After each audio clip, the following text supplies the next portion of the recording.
Nós vamos meditar então na palavra de Deus. Abra sua Bíblia aí no livro do profeta Zacarias, capítulo 9. Nós vamos meditar apenas em 2 versículos nessa noite. Zacarias capítulo 9, o verso 9 e o 10º. Zacarias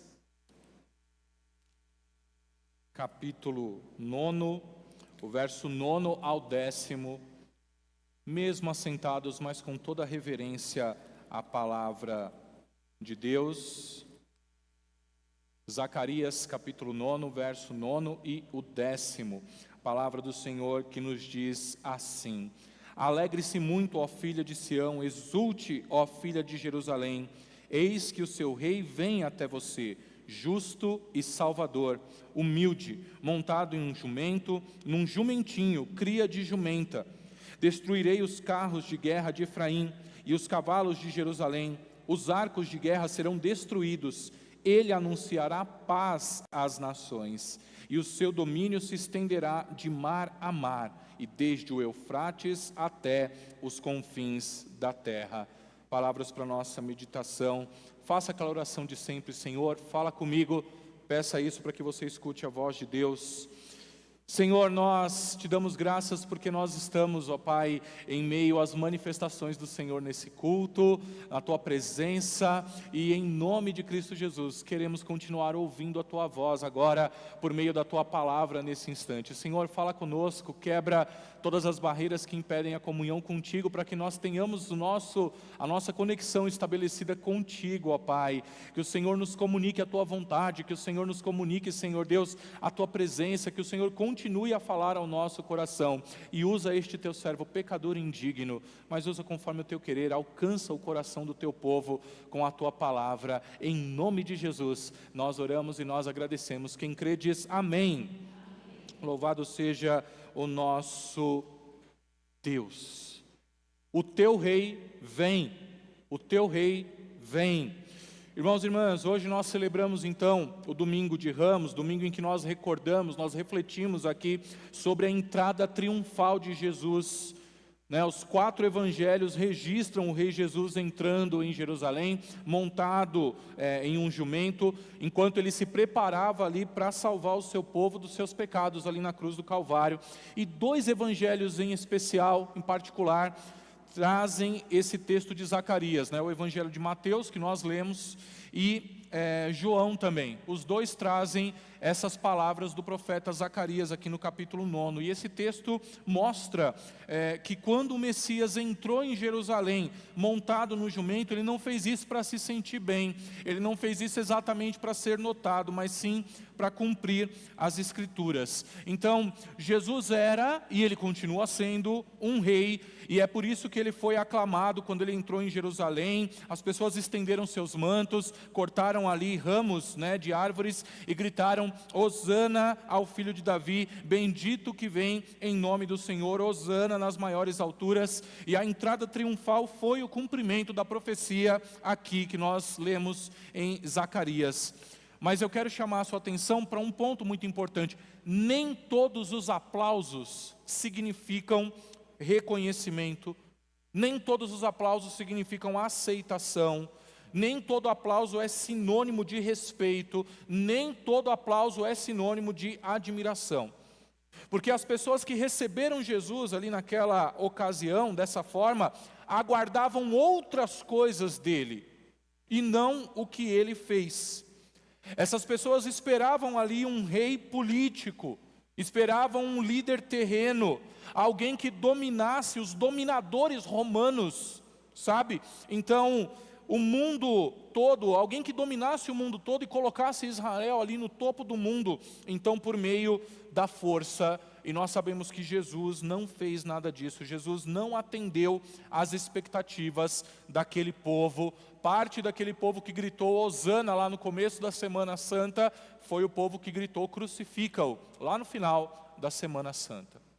Então, nesse início de Semana Santa, eu quero perguntar uma coisa para você refletir aí na sua vida: por que você serve Jesus? Qual a razão de você servir Jesus? Por que que você segue a Jesus? Você segue Jesus por causa de quem Ele é ou pelo que você espera receber dEle? E aí você pode fazer essa mesma pergunta em outras áreas da sua vida. Por que você vem à igreja? Você vem à igreja porque Jesus te chamou para fazer parte do corpo dele?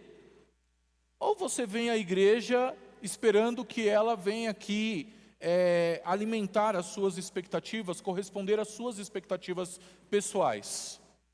Qual é o motivo principal de vir à igreja? Por que você cuida dos seus filhos? Você que tem filhos para cuidar ainda. Você cuida dos seus filhos porque você os ama intensamente e sabe que eles dependem de você para sobreviver.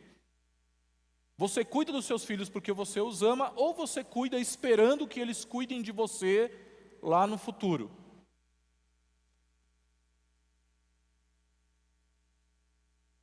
Suas amizades são amizades sinceras, verdadeiras? Você se dedica a elas por aquele amor fraternal, aquele amor de amizade, sabe? Elas são verdadeiras, ou você só fica amigo de quem tem alguma coisa para oferecer a você? Você está vendo? Dá para a gente fazer esse tipo de pergunta, esse questionamento, em várias áreas da nossa vida. Mas eu quero voltar lá para a primeira pergunta. Você serve a Jesus por quem Ele é, ou pelo que você espera receber dEle? Jesus é o Rei, irmãos. Ele é o Rei prometido. E o que a gente vai ver aqui nessa passagem é que a realeza de Jesus, o reino de Jesus, não foram estabelecidos na ponta da espada. Não foi estabelecido correspondendo às expectativas das pessoas. O reino de Jesus foi estabelecido pela humildade da cruz. Porque quando Jesus entrou na Cidade Santa, Ele entrou caminhando para a cruz do Calvário. E esses versículos aqui de Zacarias, nós vamos aqui observá-los em umas 3 partes aqui. Nós vamos falar do rei prometido, nós vamos falar da chegada desse rei, e nós vamos falar também do reinado desse rei. E eu acredito que a reflexão de verdade, ela vai começar lá no último ponto. Os pontos mais importantes da nossa reflexão estarão lá. Mas tudo é importante para a gente entender a entrada triunfal de Jesus em Jerusalém. Então a primeira parte aqui que nós vamos meditar é o rei prometido. Irmãos, ao longo da história, eu acho que a gente pode afirmar que todas as pessoas anseiam por dias melhores, né? Eu não creio que muitas pessoas acham que está tudo perfeito do jeito que está, sabe? Elas olham ao redor e já pensam, está tudo bom assim, não vamos mudar absolutamente nada. Normalmente, quando a gente anseia por dias melhores, nós ansiamos por alguém que resolva os problemas. Nós olhamos ao redor ali e nos perguntamos, quem é que vai restaurar a ordem por aqui? Quem vai arrumar essa bagunça toda que está por aqui? Não é isso que a gente muitas vezes espera, né? Quando a igreja muda de pastor.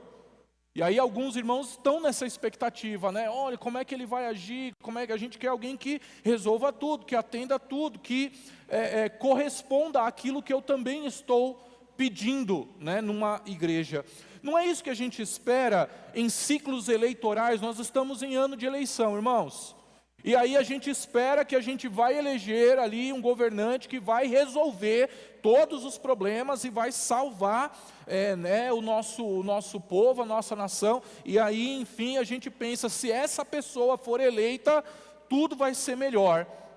Mas frequentemente eu acho que você já percebeu que o que acontece é que a gente fica sempre desapontado com os governos, né? Então, o mesmo se aplica aqui para o povo judeu. Eles ansiavam por dias melhores, e não estavam errados em querer isso. Eles ansiavam agora por um grande rei messiânico, um rei que fosse libertador, um rei que colocasse de volta aquele povo no topo, né? Um rei que governaria exatamente da maneira como Zacarias colocou aqui no versículo 9 que nós lemos, né? Um rei que governa com justiça e salvação. E eles entendiam isso nesse sentido político, nesse momento. Eles queriam um rei que governasse com essa justiça, um rei que protegesse o povo, que concedesse vitória sobre os seus inimigos, um rei que estabelecesse a paz. Eles queriam um rei que promovesse, então, uma verdadeira reforma política, visível, palpável, um governo novo ali no meio do povo. E fale a verdade, é o que nós queremos também. Nós queremos uma pessoa que realmente faça tudo o que promete. Parece que político assim está em falta, já faz muito tempo. Alguém que cumpre exatamente aquilo que promete. Esses líderes parecem estar em falta. E isso era especialmente verdade ali para o povo judeu, porque eles não estavam esperando só a figura de mais um rei adequado. Eles estavam esperando um rei perfeito. E faz sentido, irmãos, que eles tivessem essa busca, porque Israel estava passando por um momento muito difícil. As circunstâncias ali do povo judeu, na época em que Zacarias pregava a palavra, era uma época difícil, né? Ele foi um profeta durante o reinado ali, nos anos de pós-exílio. Você sabe, né, o que isso significa? Você se lembra das passagens bíblicas dizendo o que aconteceu? Os babilônios exilaram o povo do reino do sul, o povo de Judá, ali nas suas terras. Eles foram levados para a Babilônia. Parte da profecia de Jeremias disse que o exílio duraria 70 anos, mas após os 70 anos eles teriam permissão para retornar até Jerusalém. E finalmente chegou esse tempo, eles tiveram permissão para retornar para Jerusalém, e ficaram entusiasmados, porque eles iam voltar para sua terra natal. Neemias estava lá trabalhando, reerguendo o muro. Esdras estava lá também. Ageu lá incentivando o povo para reconstruir também o templo. Todas essas grandes obras estavam ali acontecendo, mas com o passar do tempo, com as coisas que estavam acontecendo ali, esse povo começou a ficar menos entusiasmado, esse povo começou a ficar triste, o entusiasmo diminuiu, todos ficaram desanimados, o pessoal começou a ficar deprimido, e dá para entender o porquê. Por onde quer que eles olhassem, eles lembravam da glória de Israel, eles lembravam da glória daquele reino, da glória daquele povo, mas eles estavam recomeçando tudo praticamente do zero, e eles estavam ainda sob o jugo de uma outra nação. Eles ainda estavam ali sob o poder de outra nação. E aí o pensamento que estava lá naquele povo é: será que um dia esse povo vai voltar a recuperar a força que possuía? Será que esse povo vai ser grande de novo do jeito que foi um dia?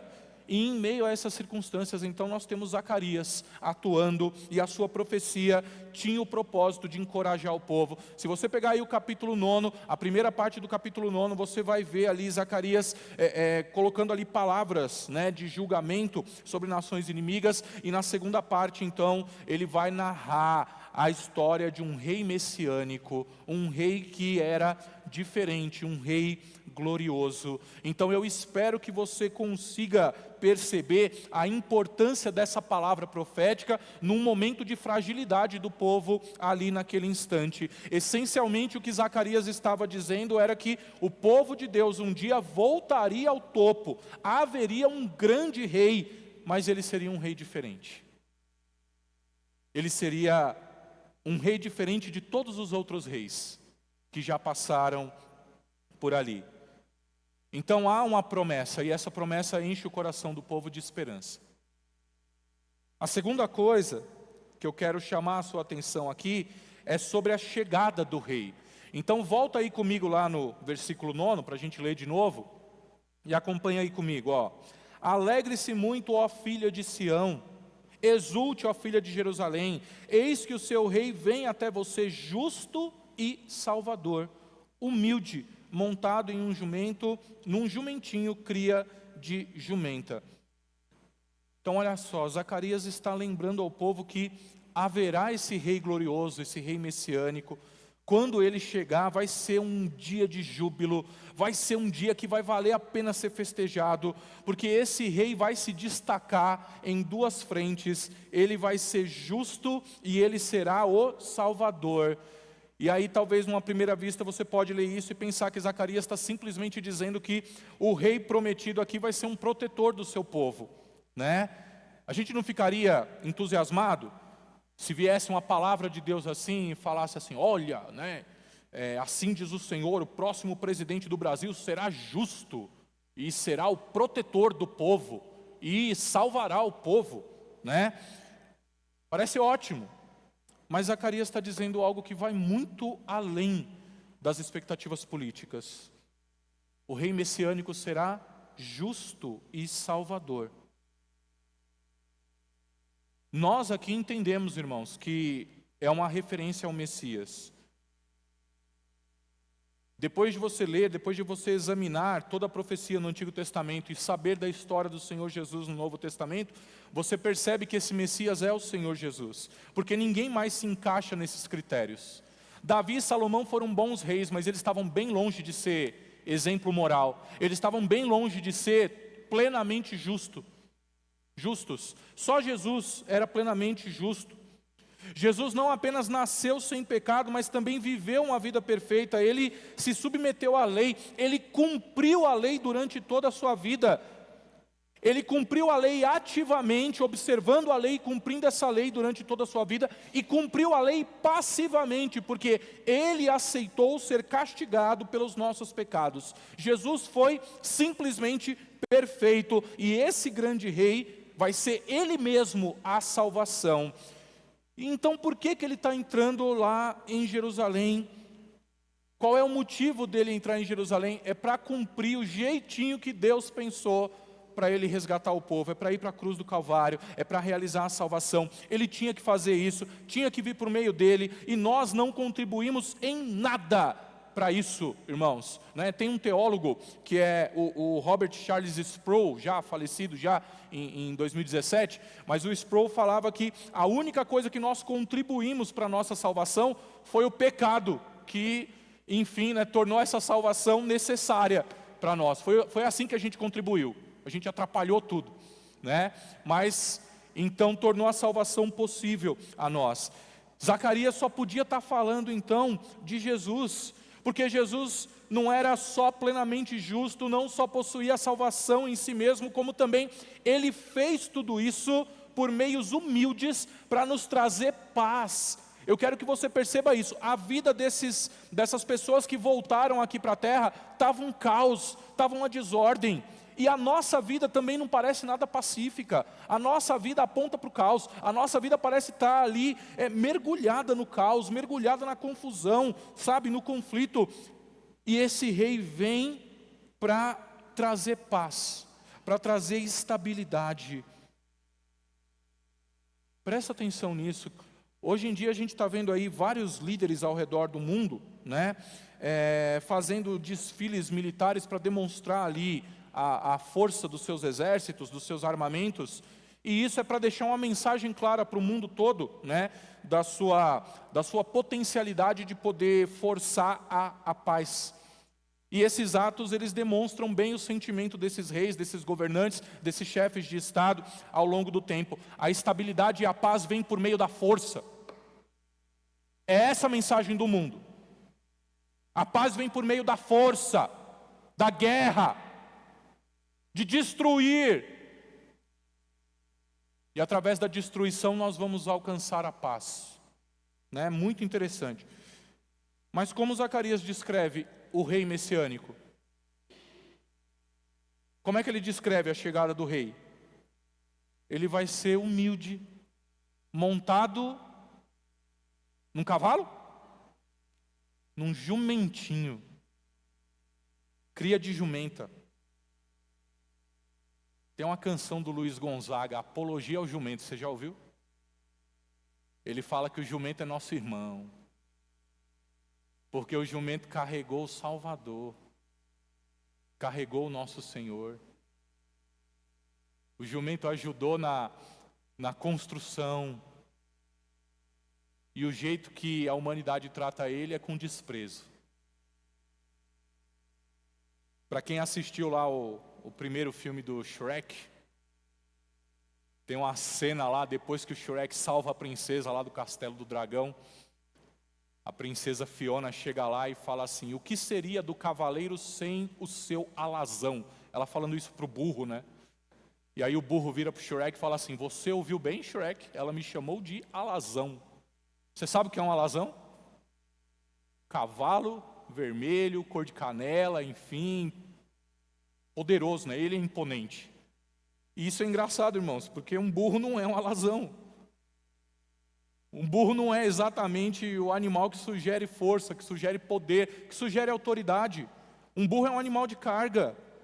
As pessoas geralmente só montavam em jumentos porque eram obrigadas, e os reis, né, na mentalidade ali que a gente tem de um rei, ele não deveria ser obrigado a andar num jumento. Você espera que um rei monte num alazão, ou num cavalo branco, né, enfim, ali com a armadura, com a coroa, com a espada, enfim. É essa a ideia de rei que a gente tem na cabeça, ou pelo menos algo parecido com isso. O jumentinho em que Jesus entrou ali, na cidade de Jerusalém, ele era tão pequeno que provavelmente o Senhor Jesus tinha que levantar os pés para ele não ficar arrastando no chão.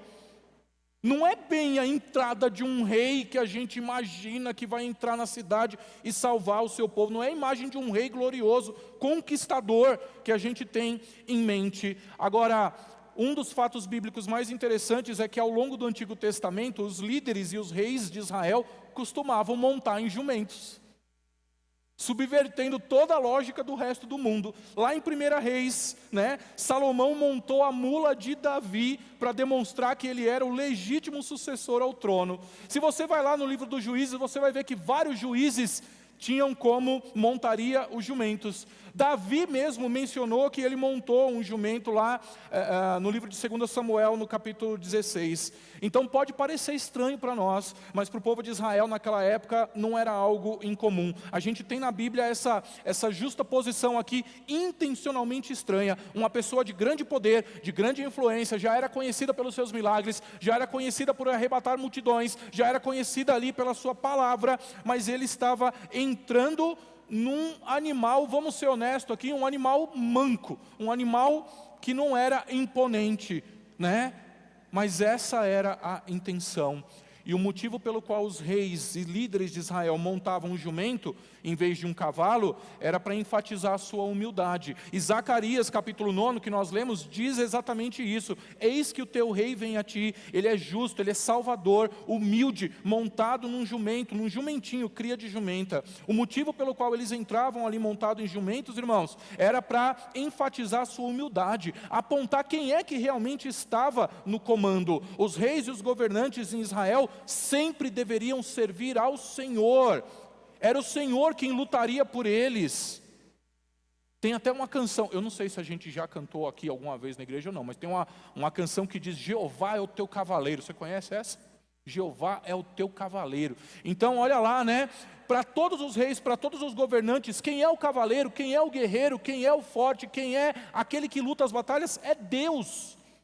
Por isso eles entravam montados em jumentos. Os reis deveriam reconhecer que eles não conquistavam vitórias por si, mas que o Senhor conquistaria a vitória por eles. Lá em Êxodo 14, tem um versículo que diz assim: o Senhor lutará por vocês, fiquem tranquilos. Mas eu gosto mesmo da tradução da NVI, uma das traduções da NVI, que fala assim, lá em Êxodo 14, o Senhor lutará por vocês, vocês só precisam ficar quietos. Eu acho melhor, é mais enfático, né? Vejam bem, montar um jumento era para ser a representação da confiança, da dependência deles no Senhor. Eles podiam ser reis, eles podiam ser poderosos, mas o Senhor seria a sua força. E é assim que o rei aparece em Jerusalém. Agora começam os pontos principais aqui da nossa reflexão. Porque esse rei vem para reinar, irmãos. Isso tudo que a gente ouviu até agora não ajuda a entender um pouco mais a entrada de Jesus em Jerusalém? Porque quando entrou lá na cidade, ele não era alguém que ia salvar o povo em nome de Deus. Você presta atenção no que eu estou falando, porque eu estou falando isso mesmo. Jesus não era alguém que ia salvar o povo em nome de Deus. Jesus é o Deus que vai salvar o seu povo. Você crê nisso? Jesus é Deus, e Ele mesmo vai salvar o seu povo. Ninguém esperava por isso, irmãos. As pessoas estavam mergulhadas ali nas suas expectativas, no seu próprio achismo, no seu próprio querer. Elas não só não esperavam Deus salvando o povo, como elas rejeitaram Deus salvando o seu povo. Elas rejeitaram Deus salvando o seu povo, como se os planos humanos fossem melhores do que os planos de Deus. Você já pensou dessa forma? O Rei Jesus, Deus homem, segunda pessoa da Trindade, ele entrou humildemente em Jerusalém. montado num jumento, onde ele morreria na cruz, para conceder vitória sobre o pecado, para conceder vitória sobre a morte. Irmãos, que imagem incrível. É por isso que eu falei que a nossa celebração aqui é diferente. Eu falei com a equipe de louvor enquanto a gente estava orando aqui, antes da gente entrar para o culto. O nosso Hosana hoje tem que ser muito diferente do Hosana daquele povo lá naquela ocasião, porque eles gritaram Hosana porque eles estavam esperando outras coisas de Jesus, mas nós temos que esperar aquilo que é certo. A gente tem que enxergar o que Jesus veio fazer exatamente aqui. E é com todo esse barulho, com toda essa festa, com todas essas palavras, que o povo recebe Jesus, e o versículo 10, de repente ganha vida. O que está escrito ali no versículo 10º que nós lemos? Destruirei os carros de guerra de Efraim, os cavalos de Jerusalém, os arcos de guerra serão destruídos, ele anunciará paz às nações. Até aí, não tem utilidade para um carro de batalha. Não tem utilidade para um carro de batalha. Pode deixar o cavalo lá no estábulo, guarda o arco, porque ele não vai servir para nada. O rei governará trazendo paz. E sabe o que mais? Esse reino vai se expandir. O que diz o restante do versículo? O seu domínio se estenderá de mar a mar, e desde o Eufrates até os confins da terra.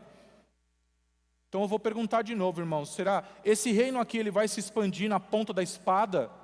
Esse reino aqui vai se expandir por meio da guerra? Esse reino vai se expandir por meio de conquista de território?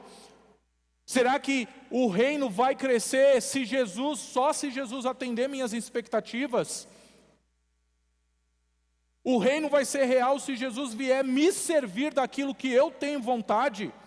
O reino de Jesus vai crescer se Ele fizer o que eu penso que Ele tem que fazer? É isso? Como Zacarias diz aqui que o reino vai se expandir? Ele trará paz, Ele anunciará paz às nações. Você percebeu, irmãos? A mensagem de paz é o que vai fazer o reino de Jesus ser expandido. É o que vai fazer o reino crescer. A mensagem de paz é o que vai fazer o reino crescer. Isso me lembra o que o apóstolo Paulo escreveu lá em Colossenses, no capítulo 1, verso 19, o verso 20. Porque aprove a Deus fazer habitar nele toda a plenitude, e havendo por ele feito a paz pelo sangue da sua cruz, reconciliar consigo mesmo todas as coisas, tanto as que estão na terra como as que estão nos céus. O reino de Deus se expande pela reconciliação com Deus. É você tendo paz com Deus, e quem vem anunciar essa paz com Deus é o Rei prometido. A mensagem de paz é a gloriosa mensagem do Evangelho. Essa mensagem do Evangelho é o veículo da expansão do reino de Deus. O reino de Cristo se expande, salvando os pecadores. A entrada triunfal de Jesus aqui não foi uma ocasião, irmãos, marcada por pompa, não foi uma demonstração de força, não foi uma ocasião, enfim, para Cristo ser notado no mundo todo. Não, ela foi marcada por humildade e pela mensagem de paz. Porque Jesus foi para Jerusalém derrotar o maior dos inimigos da humanidade, que é o pecado. Mas não, a gente prefere elencar o outro rei, é a outra nação, é gente de quem eu não gosto, é quem não pratica a minha fé. Eles são meus inimigos, eu tenho que lutar contra eles. Jesus não veio derrotar nada disso. Jesus veio derrotar o pecado, que nos leva à morte. E é incrível que uma grande quantidade de crentes ainda não se deu conta disso. E eu digo que hoje ainda esperam, na segunda vinda do Senhor Jesus, esperam um rei à sua imagem e semelhança. O reino de Cristo se expande por meio da paz. É quando nós depositamos a nossa fé e confiança nele que a gente encontra a paz com Deus. E é essa paz que Jesus dá a você e a mim. É essa paz que Ele anuncia às nações. Não precisa da carruagem de guerra. Pode deixar ela lá guardada. Não precisa do cavalo, deixa ele lá. Dá comida para ele e deixa o bichinho viver. Não precisa do seu arco, da sua arma, não precisa. Guarda, porque ela não vai ser necessária. O Rei Jesus vai conquistar tudo por meio da sua paz. Cristo é o rei, irmãos. Olha, a palavra de Deus nos diz que Ele exerce esse ofício de rei quando Ele nos sujeita a Ele mesmo, quando Ele graciosamente nos governa, nos defende, quando Ele refreia os seus inimigos e os nossos inimigos. A salvação que Jesus traz não é uma salvação política. Sinto muito se você está esperando alguma coisa assim. A salvação que Jesus traz é muito maior, transcende todas essas coisas. Ele graciosamente deu a vida dele para nos salvar do pecado.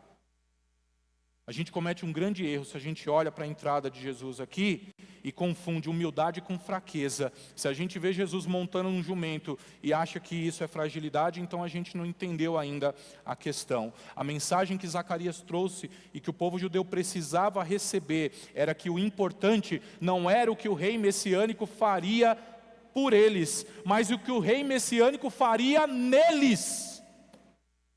Meus irmãos, o que o Rei Jesus fez em nós. Isso é mais importante do que aquilo que Ele pode fazer por nós. Muito mais importante. E é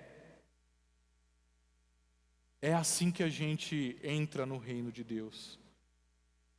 E é isso que a gente tem de expectativa, que nós temos que ter de expectativa no Senhor. Tudo aquilo que o povo judeu ansiava num rei, um rei que os protegesse dos inimigos, um rei que trouxesse conforto, um rei que trouxesse paz, tudo isso se concretiza sim em Jesus.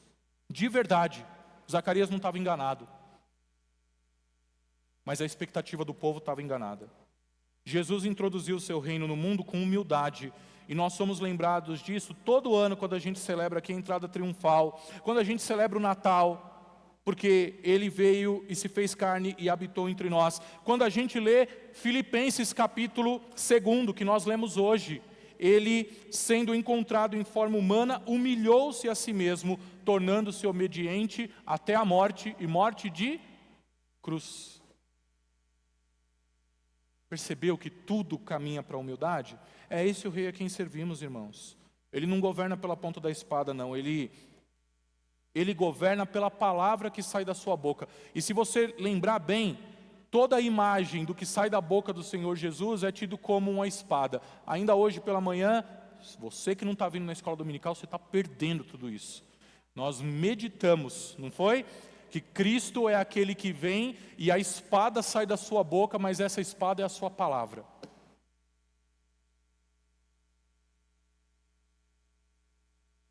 Jesus não veio alimentar delírios de grandeza.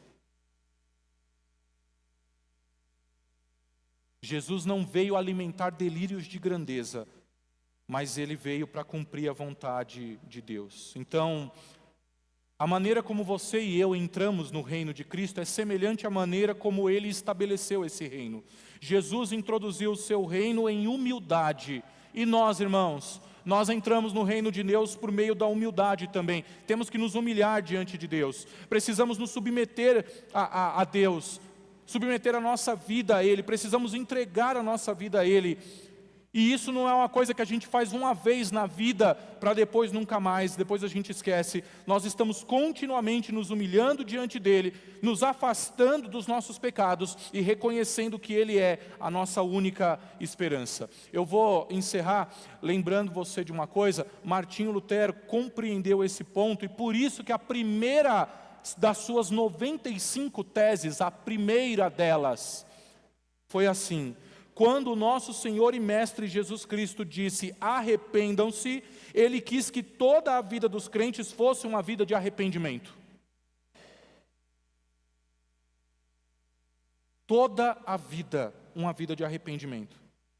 E arrependimento passa por reconhecer que é possível andar perto de Jesus e não compreender Jesus.